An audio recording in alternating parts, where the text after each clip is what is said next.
பிரியமானவர்களே, ஆண்டவராகிய இயேசு கிறிஸ்துவின் நாமத்தினால உங்களுக்கு அன்பின் வாழ்த்துக்கள்.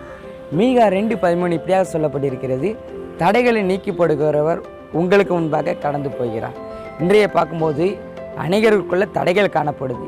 எதனால் தடைகள் காணப்படுது நம்மளுக்கு தெரிய மாட்டேங்குது. எந்த காரியம் முயற்சி செய்தாலும் நம்மளுக்குள்ள ஒரு தடை காணப்படுது.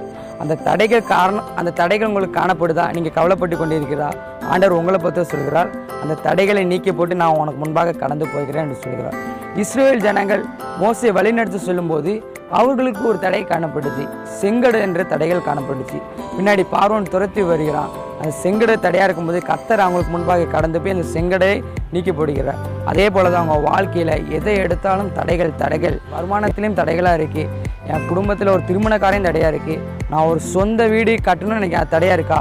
அந்த தடைகளை நீக்கி போடுகிற தேவன் உங்களுக்கு முன்பாக கடந்து போய்கிறார். கவலைப்படாதீங்க, கர்த்தர் உங்களோடு இருப்பாருங்க. ஆமென். God bless you.